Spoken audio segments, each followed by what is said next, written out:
జంతు ప్రేమికులు ఎవరైతే ఉన్నారో వాళ్ళు ఇలా బాధపడుతున్న కుక్కలను కూడా గమనించి వాటికి ఓదార్పును, ఉపశమనాన్ని కలిగించాలి.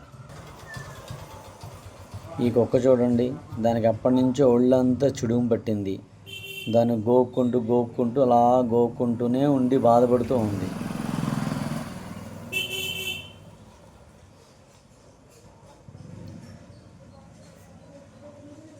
కుక్కలు ఒకటే జంతువులు కాదు కదా, మిగతావి కూడా జంతువులే కదా. వాటి మీద కూడా కొంచెం ప్రేమను చూపించండి. ఎంత బాధపడుతూ ఎలా గోక్కుంటూ ఉంటుందో. ఇలాంటివి పట్టవు మన కుక్క ప్రేమికులకి.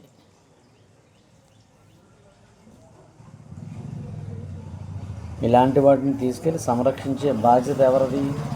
వాళ్ళు తీసుకోవాలి. వాళ్ళు తీసుకోరు, కేవలం ప్రేమ మాత్రమే చూపిస్తూ ఉంటారు.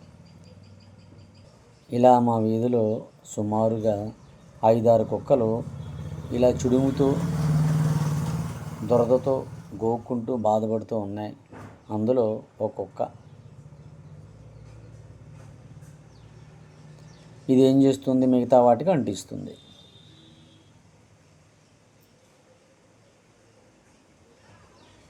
కొన్ని కుక్కలు కరుస్తున్నాయి కూడా. జంతు ప్రేమికులకు చిన్న విన్నపం ఏంటంటే, ఇలాంటి వాటిని కూడా సంరక్షించండి అని.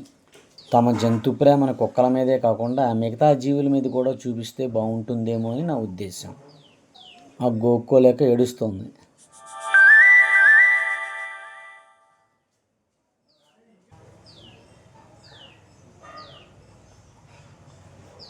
ఆ చిడుము ఎలా ఉంటుందంటే చిన్న చిన్న పురుగులు పట్టేస్తూ ఉంటాయి వీటికి.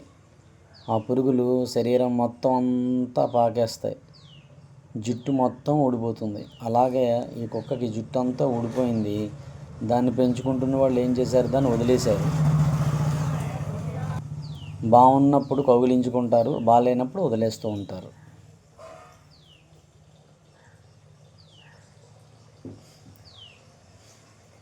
జంతు ప్రేమికుల విజ్ఞప్తి ఏంటంటే, కేవలము కుక్కల మీదే కాకుండా మిగతా జీవుల మీద కూడా తమ ప్రేమను చూపిస్తే చాలా బాగుంటుందేమో అని. అలాగే ఇలాంటి కుక్కల సంరక్షణ బాధ్యత కూడా వాళ్ళే తీసుకుంటే ఇంకొంచెం బాగుంటుందని నా ఉద్దేశం. ఎవరు తప్పుగా భావించవద్దు.